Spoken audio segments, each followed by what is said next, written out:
Estamos hoje em mais um episódio do podcast Bem Direitinho e o tema de hoje é um tema bastante atual e que gera muita curiosidade e interesse nos nossos inscritos, que trata-se da inteligência artificial. Nós vamos falar aqui hoje da inteligência artificial voltada para a advocacia e para as outras áreas, para as outras atividades. E quem vai falar sobre isso é um expert no assunto, uma autoridade em inteligência artificial, que é o nosso grande amigo e advogado, colega, Dr. Silvio. É isso mesmo. Quero mandar aqui uma boa noite, uma boa tarde, um bom dia, no horário que você esteja assistindo esse podcast, e dizer para vocês que é um prazer estar aqui em mais um podcast Bem Direitinho, trazendo aqui hoje esse assunto relevantíssimo. E para um grande assunto, nós temos um grande entrevistado, né?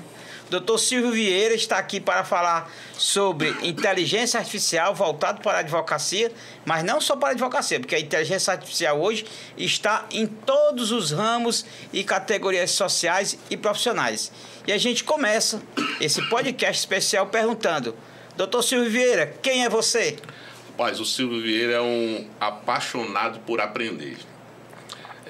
E sou um advogado que tenho me dedicado a contribuir com a evolução da nossa advocacia, mas também com a humanidade. Durante o final de semana, alguém me perguntou: sou advogado criminalista? Eu disse: não, sou jurista.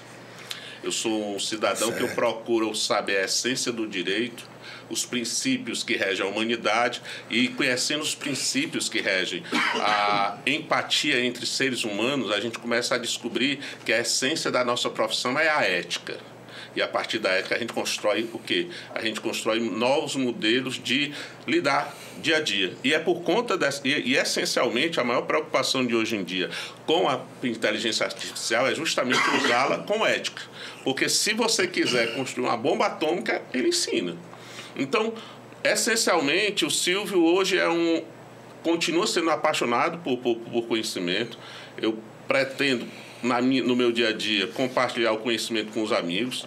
E assim, a turma fala: o grande isso, não. Isso daqui eu tenho grandes amigos que a gente construiu ao longo do tempo, o Daniel, o Messias Carequinha, que não está aqui, o meu amigo hoje, Sabino, que nós enfrentamos uma grande batalha. Nós participamos do júri mais longo da história do Judiciário Cearense. E muito me orgulha ter compartilhado essa experiência com esses cidadãos que, para mim, são também referências no direito penal militar, que é pouca gente que sabe lidar com isso, diga-se de passagem, certo? E para mim foi um grande aprendizado, porque são pessoas especiais, tanto os dois que estão aqui quanto o Messias, e a gente está aqui para compartilhar conhecimento. Silvio, há quanto tempo, para que os nossos telespectadores aí, há quanto tempo o Dr. Silvio advoga, né? Qual a sua experiência, né? Sua área? A gente sabe que você também é um expert em júri, né? Na área penal. Diga aí um pouco aí do seu currículo para os nossos telespectadores. Bom, ao longo de 29 anos, né, depois que a gente saiu da Universidade Federal do Ceará e tivemos a sorte de fazer a prova da OAB e logo de cara já ter êxito, uma semana depois estava fazendo júri, lá na Sé ainda. Estou ficando velho. Lá na Sé ainda. Peguei a caçamba, indo lá para o Washington Soares, na época do nosso querido amigo Zé Maria Melo. E eu tenho... evidentemente que os júris, como os nossos que nós pegamos, que foram de grande repercussão, são os que demonstram maior exposição. Mas... nossa dedicação é a advocacia full service. Por quê? Porque compartilhando conhecimento com outros colegas especialistas em áreas diversas, como trabalhista, empresarial, a gente consegue compartilhar eficiência, né, e objetividade na prestação de serviço com as pessoas, compartilhando as situações, e aí você tem um acervo de bons colaboradores, né, que prestam serviço com forma efetiva. E aí, ao longo desses 29 anos, a gente já nem sabe mais quanto o Júlio já fez, né? Ao longo desses 29 anos também, o aprendizado nas diversas áreas também foi muito promissor, né? Colaboramos, por exemplo, com a implementação aqui de empresas de grande porte, certo? Hoje eu estou me dedicando muito à ideia de dar assessoria às empresas da área de autossustentabilidade, as chamadas empresas ESG, verdes, né? E estudando ESG, né? Estudando compliance, certo? Para que a gente possa colaborar justamente com o desenvolvimento da economia do Estado, certo? Sem largar, porque assim, o criminal é o meu vício. Acho que é o vício de todos nós. O bom jurista de tribuna, ele é viciado. De tribuna, o tribuno, certo? Porque é ali onde o sangue ferve, é ali onde você, todo conhecimento amealhado durante sua profissão, ele converge para aquele momento. E ali, meu amigo, quando a gente coloca aquela capinha preta, certo? Até minha esposa disse que eu me transformo. Por quê? Porque é outra pessoa. E na realidade, todos nós, quando estamos ali, e digo isso porque vi vocês também trabalhando, e digo que Daniel, por exemplo, é um menino calmo, mas no júri se transforma assim como Sabino. E eu sou também dessa turma aí, e estou muito feliz, sinceramente fico muito feliz, certo? Muito envaidecido quando eu consigo chegar num momento como esse, vendo vocês aqui nessa posição e podendo colaborar com o pouco conhecimento que a gente tem. Então, pessoal, vocês viram aí que o nosso convidado hoje é um convidado de peso, viu? Então, você que é inscrito, não esquece de compartilhar esse vídeo com seu amigo que quer saber um pouco mais de inteligência artificial. Manda para os amigos, manda para os familiares e se inscreve no nosso canal, deixa perguntas lá. Sugestões de temas, né? Todas as perguntas que vocês fizerem vão ser respondidas, né? E vamos acompanhar aqui, que eu tenho certeza que quando terminar o vídeo, você vai ter mais interesse de se aprofundar na inteligência. Você vai ser conquistado pela inteligência artificial. Porque aqui já tem 2 que foram conquistados, viu? E entrando no nosso assunto principal, doutor Silvio, como o senhor descreve a atual situação da advocacia hoje, no que tange a inteligência artificial? Os bons advogados, aqueles que estão... a advocacia, ela é intimamente ligada ao aprendizado e ao conhecimento. A busca do conhecimento. Né? A busca do conhecimento não tem destino, tem um caminho, porque você nunca chega no destino. Nunca chega. Por quê? Porque o conhecimento, principalmente em épocas como essa, que a inteligência artificial vai transformar o mundo, tá? Antigamente ela andava a pé, depois de cavalo, passou a andar de bicicleta, depois de carro, e hoje está indo de foguete. Porque o que a gente aprende hoje, na próxima semana pode ser superado imediatamente. Então, assim, a minha percepção foi justamente essa. Há 2 anos atrás, quando saiu aquela reportagem no Fantástico sobre o que era o ChatGPT, certo? Eu peguei e disse, eu preciso saber o que é isso. Meu sócio disse, meu Deus, isso daqui vai acabar com a gente. E aí o tempo me ensinou o seguinte: o ser humano domina o mundo porque nós somos extremamente adaptáveis. Você pega o ser humano aqui no Brasil, quente, úmido, e bota ele para passar um período na Antártica gelado, ele se adapta. Se você botar ele para ir para a África, ele se adapta. Se você tiver de morar no fundo do mar, a gente vai morar no fundo do mar. Então, o que nos diferencia e nos torna donos do mundo é a nossa capacidade de adaptação. O jeitinho, né? O jeitinho. Então, o que é que acontece? Então, essa sua pergunta ela é uma pergunta muito boa, porque ela dá esse contexto da gente saber que hoje a advocacia tem o melhor momento que ela poderia vivenciar. Por quê? Porque com a inteligência artificial eu tenho a capacidade de prestar o mesmo serviço com a mesma qualidade de um grande escritório. desde que eu saiba usá-la com ética e sempre pensando o seguinte: a inteligência artificial é um instrumento, ela não ela não substitui o advogado. Ela é um instrumento poderoso que o advogado pode usar. Digamos assim que a inteligência artificial é um plus a mais, né? Com certeza. Tem um advogado sem inteligência artificial e tem um advogado com inteligência artificial, né? Olha, ele tem uma capacidade, a capacidade de entendimento, né? A capacidade de amealhar mais volume de trabalho e realmente se dedicar só àquilo que depende só da sua mente, né? Exatamente. E o trabalho, digamos assim, porque a inteligência artificial ela vem para fazer esse trabalho repetitivo que você falou, né? Exatamente. Nós temos aí os grandes escritórios, né? Otimizar que tem o nosso demandas tempo, né? repetitivas, né? A inteligência artificial, ela vai cuidar dessa parte. Mas ela nunca vai substituir o advogado da audiência, ela nunca vai substituir o advogado da audiência de conciliação, ela nunca vai substituir o advogado num tribunal do júri, né?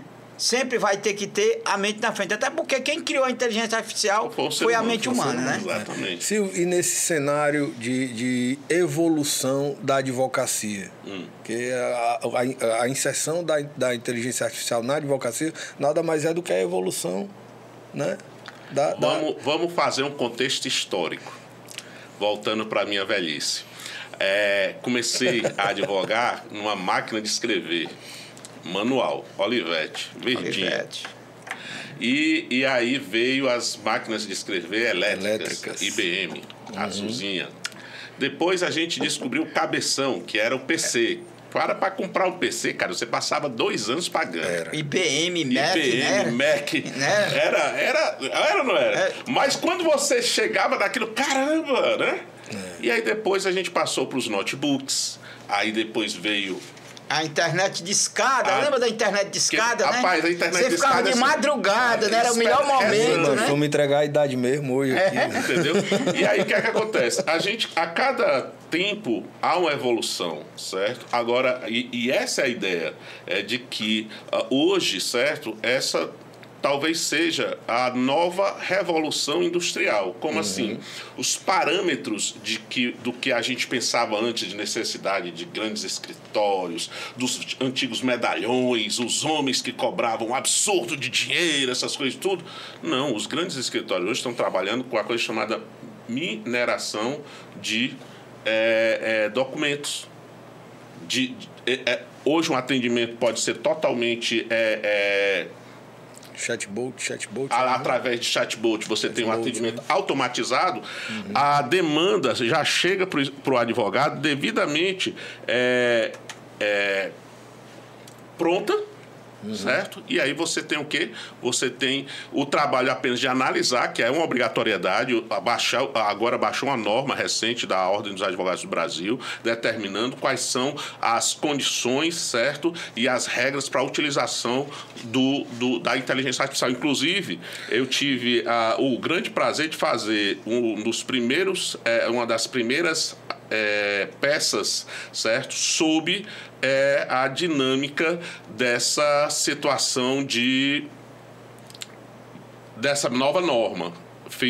Eu quis fazer o primeiro habeas corpus, onde eu falasse para o desembargador: olha, esse processo está sendo utilizado a inteligência artificial, o ChatGPT, para aprimoramento da redação e o notebook LM para análise jurimétrica do caso. Aí, chegando nesse ponto, Silvio, eu sei que é um assunto muito interessante, né? Se a gente fosse falar aqui de inteligência artificial, a gente teria que ter vários episódios, mas eu acho que todo mundo quer ver o que eu quero ver, que é a inteligência artificial na prática.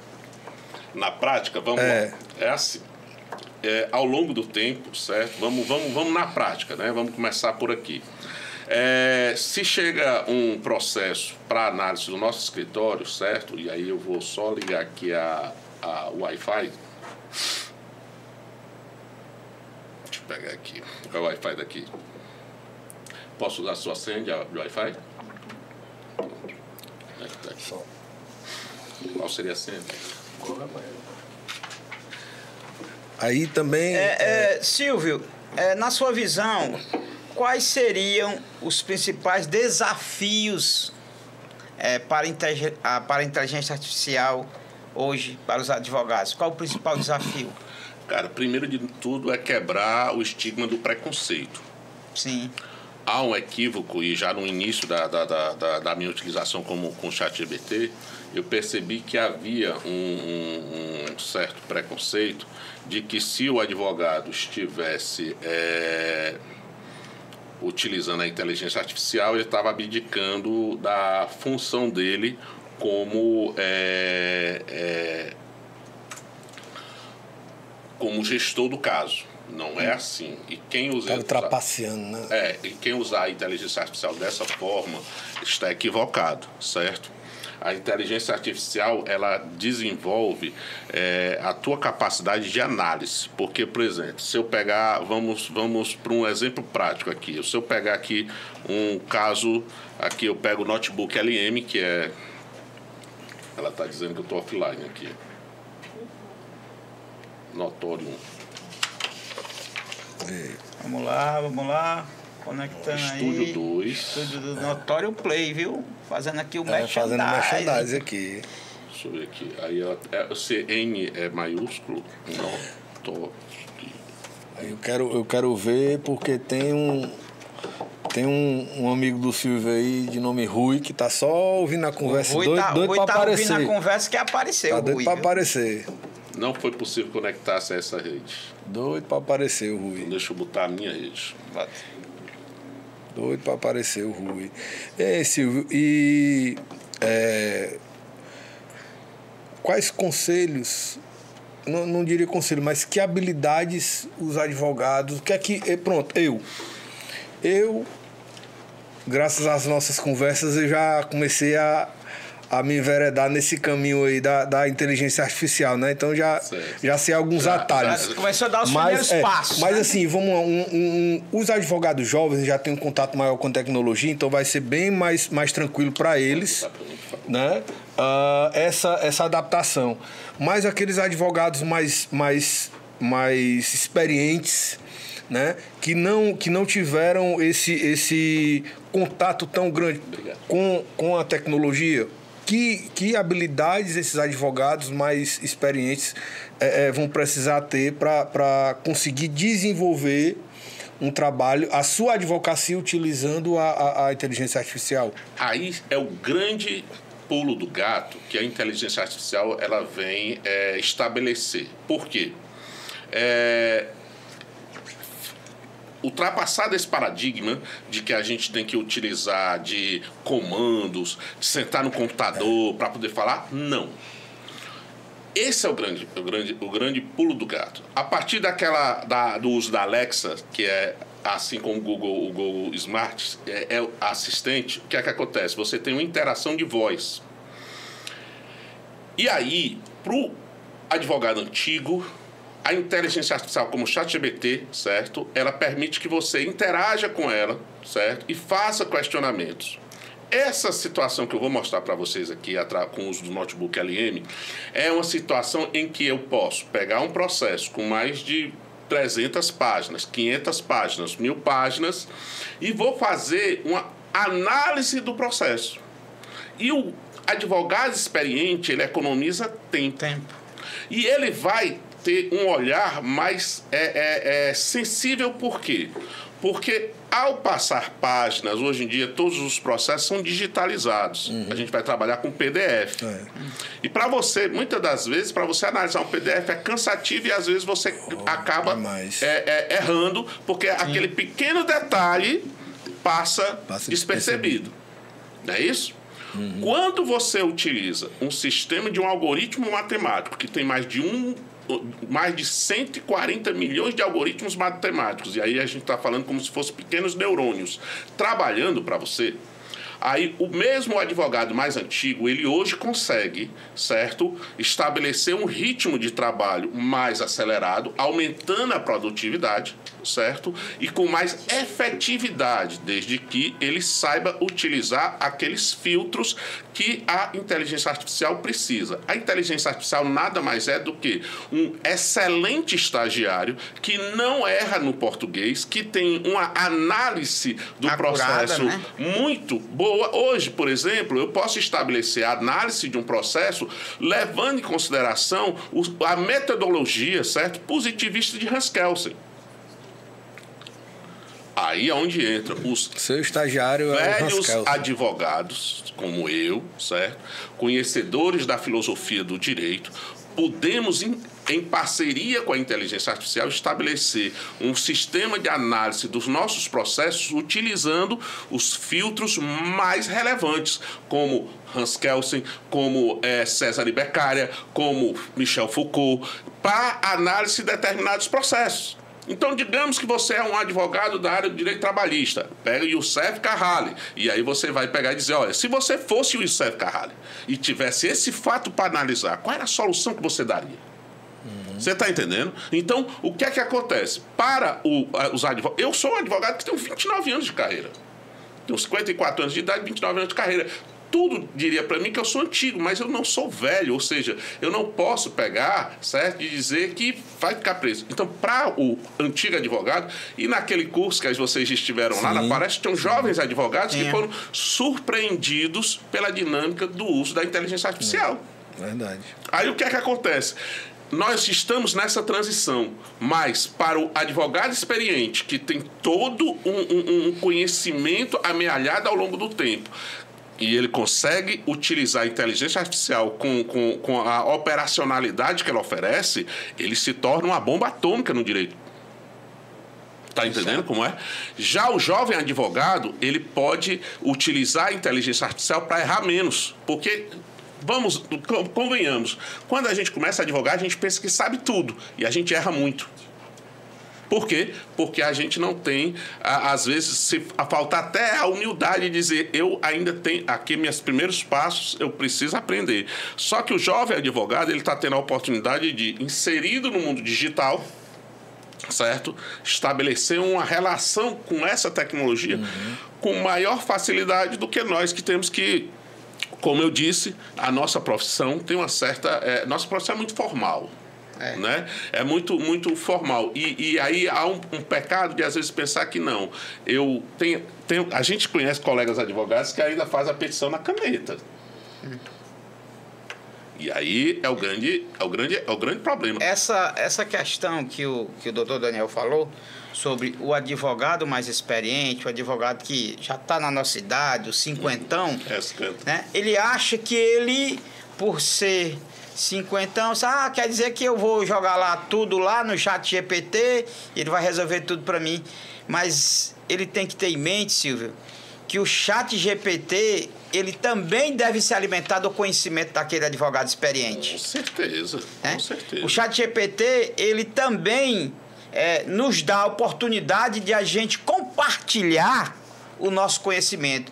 Porque para otimizar o trabalho do advogado, né, o ChatGPT, ele tem a base de conhecimento dele, mas você pode, de forma personalizada, colocar o seu conhecimento para o ChatGPT, tornando aquela ferramenta personalizada, fazendo o trabalho do jeito que você quer, no linguajar que você quer. Com certeza.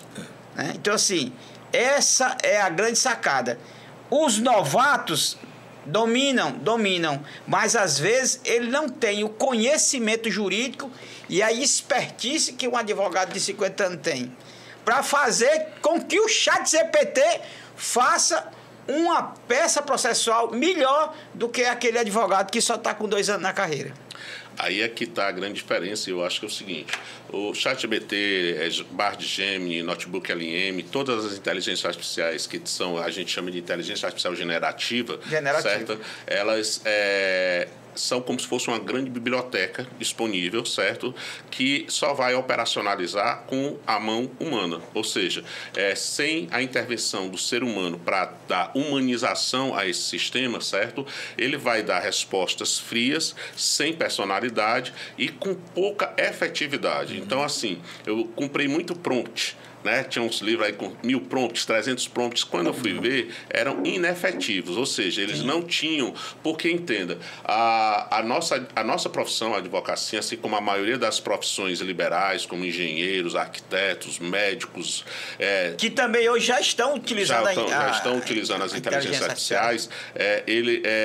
Nós temos uma grande vantagem.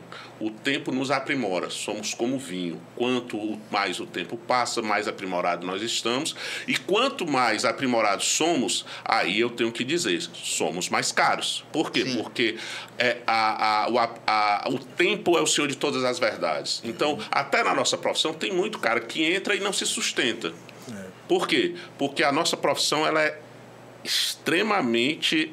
Além de ser evolutiva, ela é seletiva. Só fica no mercado os melhores. De cada 100 advogados que entram, ficam efetivamente, e aí eu estou trabalhando aí com dados estatísticos, em torno de 25% dos advogados que entram no mercado, apenas 25% continuam atuando. Por quê? Não é porque a maioria foi fazer concurso, é porque a maioria não se permite, certo? Aprender, certo? Para poder depois ter sucesso. Hoje a gente é muito... imediatista. Né? A pessoa diz, eu botei a carteira da OAB na mão, aí eu vou para o Instagram, vou fazer umas fotinhas, umas dancinhas e eu vou dar certo.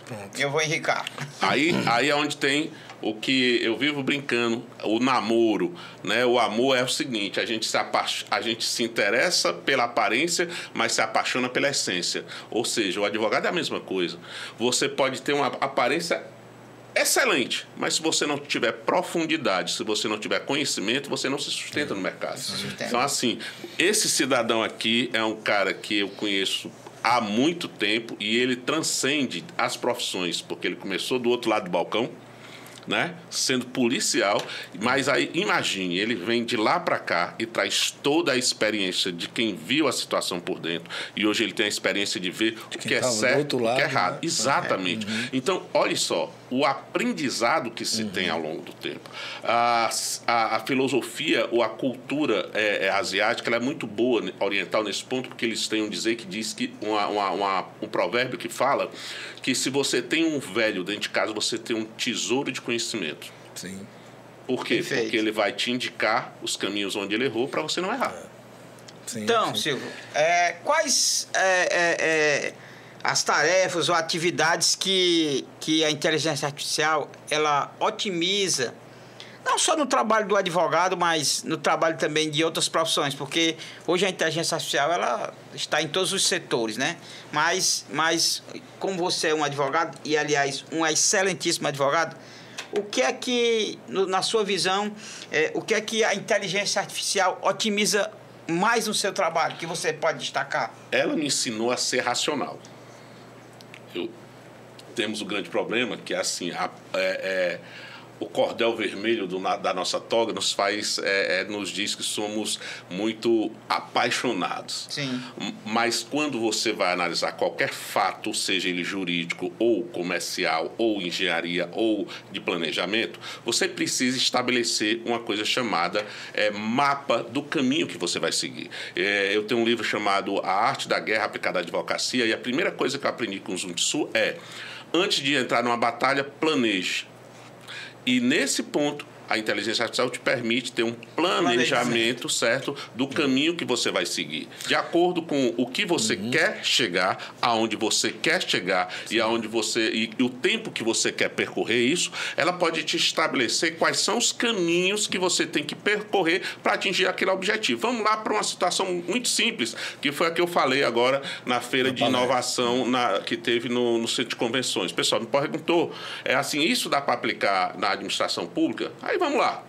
Pega o PDF do IBGE, certo? Com todos os dados demográficos e todos os dados geográficos de demografia, a IDH, certo? E aí a gente tem um problema, uma demanda. Você transforma isso em PDF, pede para que a inteligência artificial analise aqueles fatos. Ela diz, pronto, analisei. Perfeito?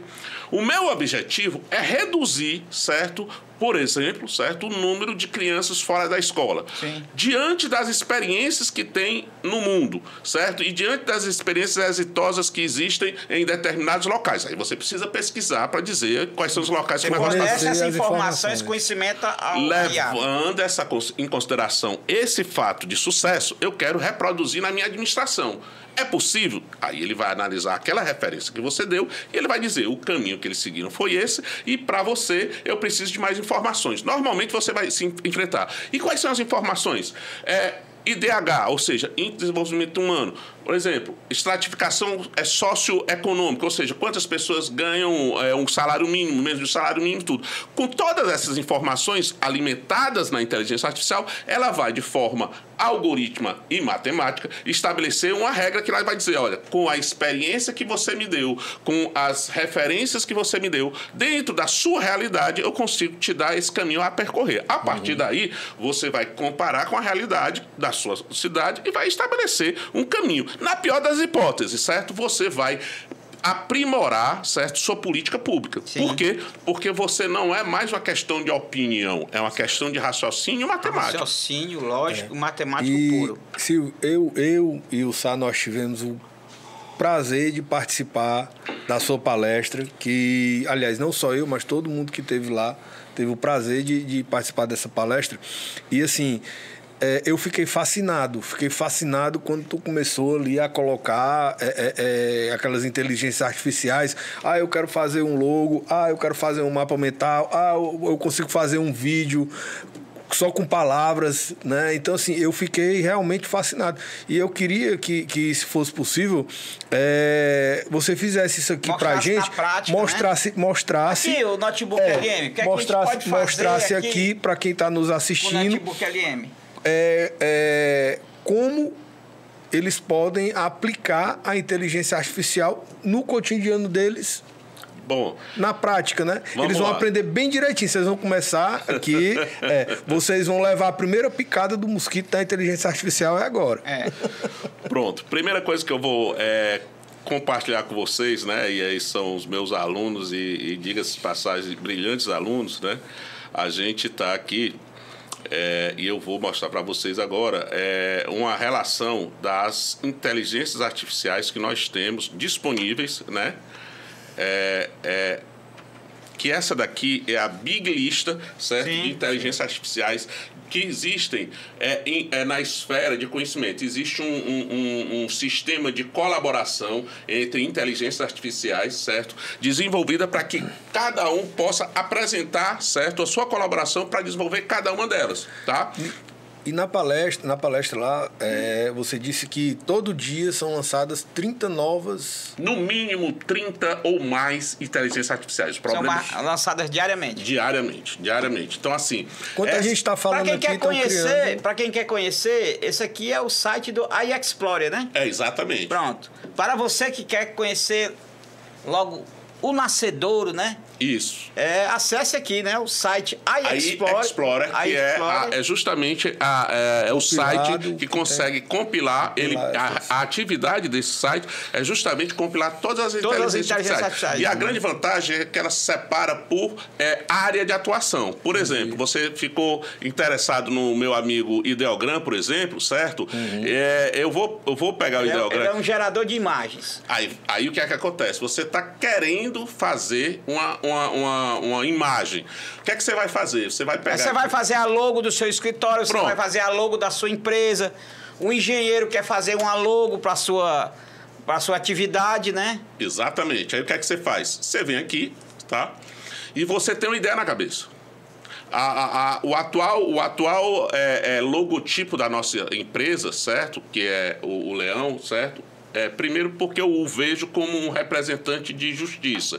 Segundo, porque é uma sistemática que a gente anexou ele a quê? A gente anexou ele a aqueles fiozinhos que tem de circuitos. Sim. Então, eu descrevi o que eu queria, certo? Descrevi o que eu queria. E aí, A gente chegou nesse ponto aqui. Vamos lá, Canva. Que também é um gerador de imagens muito O Canva é uma inteligência artificial, né? É, uma inteligência artificial. Ela já elabora, muita gente não vê. Mas, por exemplo, esse exemplo aqui, todo esse logo da nossa empresa, certo? Ele foi desenvolvido a partir de um comando que nós demos no Ideogram. Não, no Pink, aliás. Está aqui. Então, muito interessante, né? Se a gente trabalha em cima do... Vou pegar aqui o Pink, que é também outro que é de graça, é gratuito, certo? Ele é da Microsoft, tá? Então, se eu entrar aqui com o Pink, eu vou ter o quê? Vou ter acesso, certo? Deixa eu só pegar aqui, ver a notificação e tal. Porque ainda tem isso, né? Eles têm todo um sistema... Essa verificação em duas etapas. De segurança, Porque como a gente lida com informações pessoais, levando em consideração a Lei Geral de Proteção de Dados, então toda vida que a gente vai mexer com isso daqui, a gente precisa ter esse cuidado de ter essa verificação em duas etapas.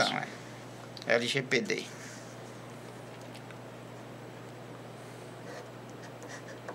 Eu acho muito interessante isso daí. Quando eu cheguei em casa depois da palestra, eu fui mexendo no computador para tentar fazer. Fazer umas coisas. Porque isso é exercício, né? É exercício. Se você ficar usando todo dia, você vai cada dia ficar melhor. Vai descobrir novos prompts. Cara, vai... Olha, as pessoas não sabem, mas assim, o cérebro ele é um músculo. Quanto mais você exercita, quanto mais você exercita. É muito interessante. Muito interessante. Aí você falou anteriormente de mapa mental. Tem uma inteligência também para fazer... É o ChatMind. Esse mapa mental, né? É o ChatMind. Eu vou tentar mostrar para vocês aqui. Pronto. Isso, outra situação que eu vou mostrar aqui para vocês no Gama, que é outro... Então, esse símbolo da sua empresa você fez... Todo com inteligência artificial. Todo com inteligência artificial, do jeito que você queria. Você deu... para a inteligência artificial, né? A sua essência. Você disse, olha, eu quero um leão, assim. certo? Mas eu quero um leão tecnológico, né? Que ele tem esses fiozinhos, né? Para representar nosso interesse central com a inteligência artificial. Eu quero a cor azul, eu quero os fios dourados. Fios dourados. Então, quando você consegue conceber o comando, quanto mais detalhado dá o comando, melhor o resultado. Muito bom, muito bom. Tá entendendo? Então, são dinâmicas.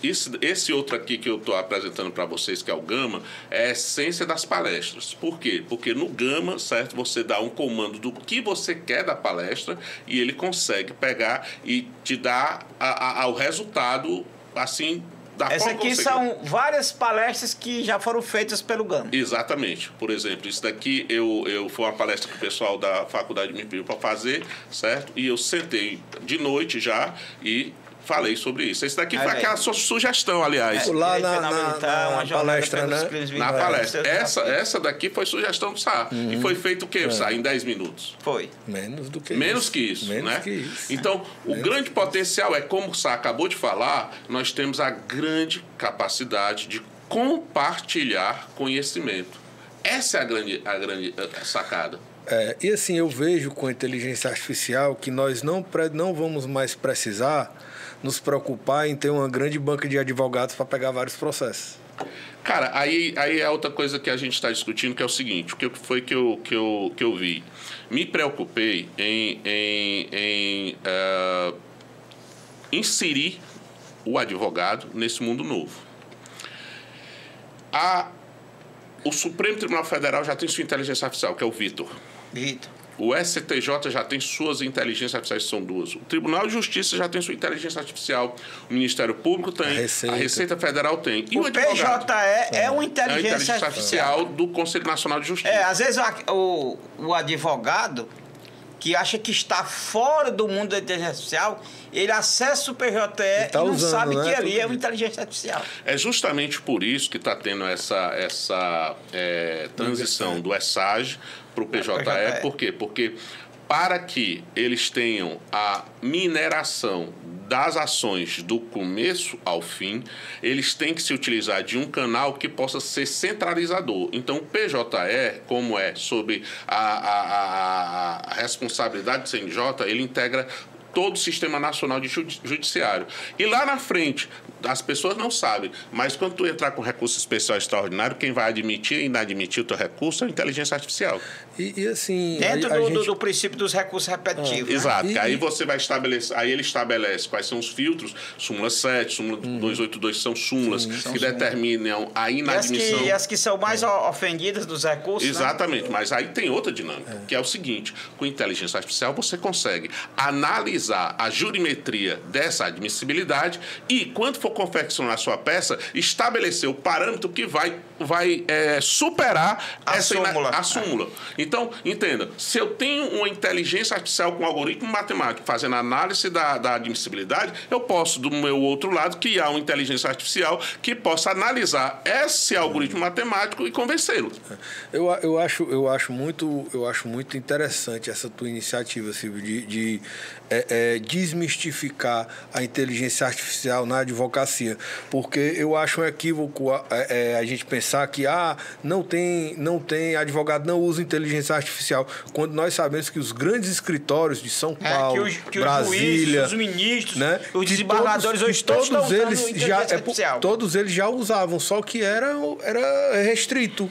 Que é uma das exigências que eu vou... tivemos, né, a gratidão, e aqui quero de pronto agradecer todos os advogados que confiaram na gente e votaram nessa eleição na chapa que eu componho, certo? Que é uma das demandas que eu acho que é extremamente necessária é a gente exigir que o judiciário também revele nas peças elaboradas por inteligência artificial que seja indicado lá que foi feito por inteligência artificial. Por quê? Porque a norma da OAB exige que eu diga mas para uma paridade de armas tem que dizer também se o promotor o fez, se o juiz o fez. Por quê? Porque o advogado faz uma petição de 10, 20 laudos, aí quando vai ver a resposta, em dois parágrafos diz, tem uma resposta de 2, 3 parágrafos. Então, a gente tem que saber, isso é feito por inteligência artificial?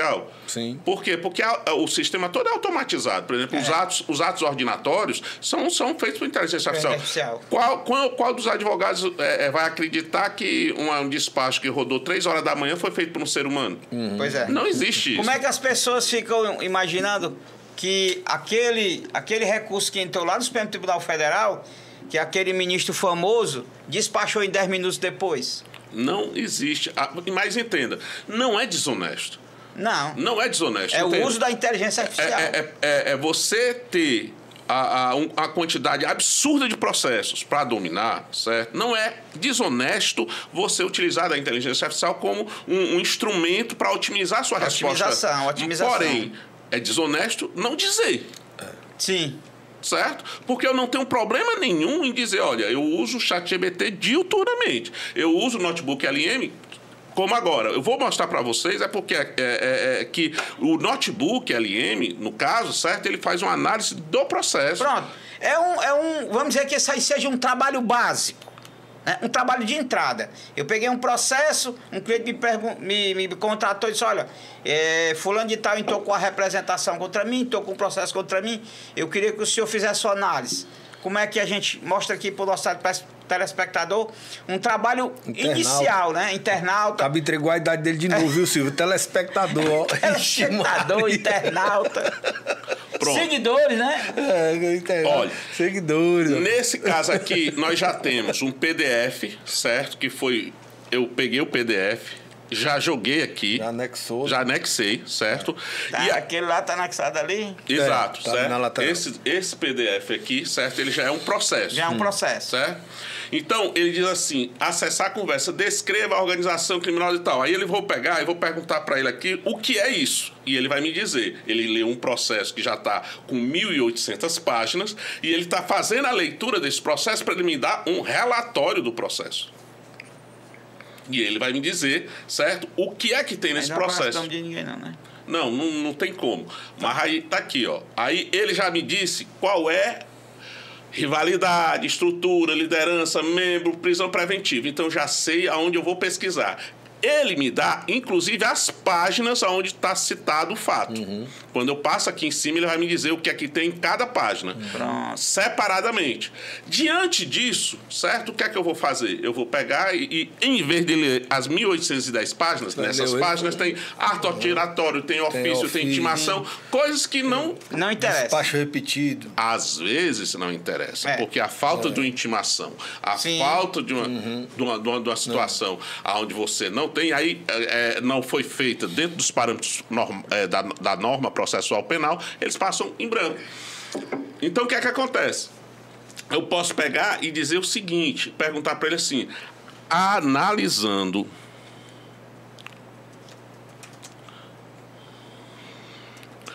o processo de forma a conceber o direito sob o parâmetro. E aí eu vou chamar meu estagiário. Positivista. De Hans Kelsen. Sem citar nomes. Analise os pontos anuláveis. Só baixar um pouquinho aqui. Quando tu colocar entre ele baixa. Não, mas eu tenho que terminar. Anuláveis. Senão ele vai...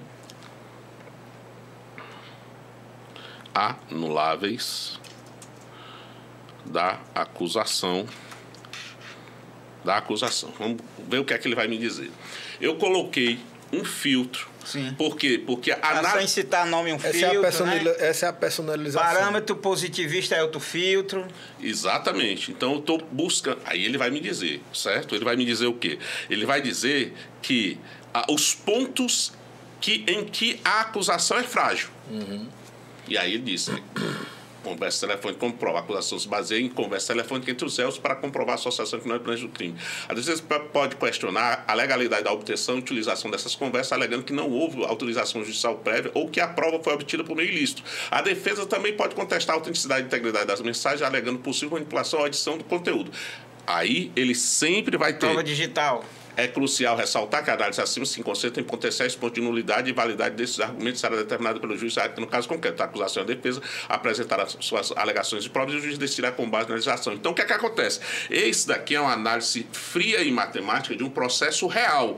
Mas, para que eu possa... Entenda, essa inteligência artificial, ela leu 1.810 páginas nesse pequeno espaço de tempo. 5 minutos. 1 minuto. E ela me diz aqui... Assim, na concepção de Hans Kelsen, um positivista puro, que é, né, o filósofo que escreve, né, a teoria da norma jurídica, certo? Aliás, que escreve a filosofia positivista da norma jurídica, o que é que ele vai dizer? Ele não vai analisar dentro do meu contexto pessoal. Ela vai analisar diante do que ela leu no processo. Sim. E, no final das contas, o bom advogado, ele não defende a pessoa, ele defende os fatos. Ele defende o direito da pessoa. Porque diante dos fatos. Diante dos fatos. E aí, o que é que acontece? Ele faz uma tratativa do que eles estão utilizando como prova e eu vou começar, diante desse raciocínio aqui, a analisar se realmente está sendo feito o processo de acordo com a norma jurídica. Então, o que é que acontece? Isso daqui, se eu fosse ler esse processo, certo? Da forma comum, passando página por página, eu talvez não conseguisse fazer isso em tempo hábil. Mas aqui, se eu tiver alguma dúvida, eu vou na página e ele vai me dizer tudo. O que está lá, né? O que está lá. Você está entendendo como é? Então, você imagina aquele nosso processo lá, certo? Que foram 13.810 páginas. Para a gente analisar 13.810 páginas, a gente tinha tirado o filtro de um por um. Recentemente, num processo em que o menino foi preso com uma submetralhadora 9mm, 3 granadas, uma sacola cheia de coisa, aí foi que eu disse, é impossível soltar esse homem? Não. Vamos analisar o processo da forma fria. Aí coloquei como filtro o artigo 5º da Constituição Federal, que tem normas de garantia. E aí, se ela identificando que o acesso da polícia à casa do rapaz foi por volta de 1h da manhã, e aí, quando entrou saiu pegando e fazendo uma investigação pela madrugada, ele saiu identificando, olha, de acordo com a Constituição Federal, no artigo 5º, inciso 11, certo? Houve uma violação ao princípio da violação do domicílio. Né? Isso é caso de nulidade. E também a obtenção da prova não atendeu ao artigo 157 do Código de Processo Penal. E assim, então ele fez uma análise. Fiz a petição, que foi que deu? Processo, o juiz, que foi um juiz muito criterioso, e outra, Hans Kelsen. Então, assim, a gente não está pedindo favor, a gente está pedindo norma, respeita a norma. Como diz o Aurí Lopes Júnior, né? Forma é garantia, norma é garantia. Então, o que é que acontece? O processo foi arquivado, o Ministério Público recorreu e foi arquivado, e o arquivamento foi ratificado pelo Tribunal de Justiça. Isso quer dizer o quê? Aquele advogado que achava que ia ficar 2, 3, 4 horas lendo um processo cansativo, passando página por página, né? Ele já tem aqui, por esse aplicativo, um resumo do processo em 1 minuto ou 2. E aí o atalho. O atalho está dado. Mas entenda, quem é que vai falar com o juiz? Quem é que vai fazer a sustentação oral? Advogado. Quem é que vai ter aquele... Quem é que vai analisar todos esses pontos aqui? Nulidades, validades, entendeu? Né? As conversas telefônicas. Quem é que vai pegar o livrinho para transcrever? Então, a jurisprudência é mais adequada, que aí é outra situação também, a análise da jurimetria, né? Ou seja, eu estou tendo cuidado de puxar de cada um dos desembargadores do Estado, será pelo menos as últimas 30 decisões e alimentando a inteligência artificial estabelecer o perfil jurisprudencial de cada um, porque cada um tem um pensamento, tem uma visão diferente, a gente tem que respeitar. E a melhor forma de respeitar o pensamento de um magistrado é conhecer o seu pensamento, a essência do seu pensamento. Então, quando alguém escreve uma decisão,